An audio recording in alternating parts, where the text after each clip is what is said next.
ഇന്ന് Keralam SSLC result ആഘോഷിച്ചപ്പോൾ പല വിദ്യാർത്ഥികൾ പ്രത്യേകിച്ച് കാലിക്കറ്റ് യൂണിവേഴ്സിറ്റിയിലെ ഒന്നാം സെമസ്റ്റർ പരീക്ഷ എഴുതി റിസൾട്ടിന് വേണ്ടി കാത്തിരിക്കുന്ന വിദ്യാർത്ഥികൾ നമ്മുടെ കമൻറ്റ് ബോക്സിൽ ചോദിക്കുന്ന ഒരേ ഒരു കാര്യമാണ്, എന്നാണ് ഒന്നാം സെമസ്റ്റർ പരീക്ഷകളുടെ റിസൾട്ട് വരിക എന്ന്.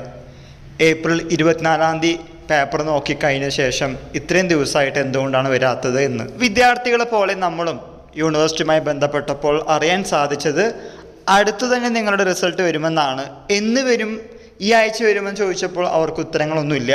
അപ്പോൾ നമ്മുടെ ടീച്ചേഴ്സിനോട് ചോദിച്ചപ്പോൾ ടീച്ചേഴ്സ് പറഞ്ഞത് 6ാം സെമസ്റ്റർ പരീക്ഷകളുടെ വാല്യുവേഷൻ കഴിഞ്ഞു, റിസൾട്ടിനായി വെയിറ്റിംഗ് ആണ്. ചിലപ്പോൾ അതിൻ്റെ തകൃതിയായിട്ടുള്ള പണി കൊണ്ടായിരിക്കാം, അതിൻ്റെ ജോലികൾ ഉള്ളത് കൊണ്ടാവാം ഒന്നാം സെമസ്റ്റർ പരീക്ഷകളുടെ റിസൾട്ട് ഇത്രയധികം ലേറ്റ് ആവുന്നതെന്ന്. 6ാം സെമസ്റ്റർ പരീക്ഷകളുടെ റിസൾട്ട് അടുത്ത ആഴ്ച മെയ് 15-16 തീയതിക്കുള്ളിൽ വരും. അതിന് മുമ്പ് ഒന്നാം സെമസ്റ്റർ വരുമോ അതിന് ശേഷം വരുമോ എന്ന കാര്യത്തിൽ രണ്ടുപേർക്കും തീരുമാനമായിട്ടില്ല. എനിവേ ഒരു കാര്യം ഉറപ്പാണ്, ഒന്നാം സെമസ്റ്റർ പരീക്ഷകളുടെ റിസൾട്ട് അടുത്ത് തന്നെ വരും. ഇതിൽ കൂടുതലൊന്നും നമുക്ക് ചോദിച്ചപ്പോൾ അറിയാൻ സാധിക്കുന്നില്ല. പിന്നെ എന്തുകൊണ്ടാണ് ഈ വീഡിയോ ചെയ്യുന്നതെന്ന് ചോദിക്കുകയാണെങ്കിൽ കുറേയധികം പേർ കമൻറ്റ് ബോക്സിൽ ചോദിക്കുന്നത് കൊണ്ടാണ് നമ്മൾ ചെയ്യുന്നത്. വീണ്ടും ആവർത്തിക്കുന്നു, നിങ്ങളുടെ റിസൾട്ട് വരും.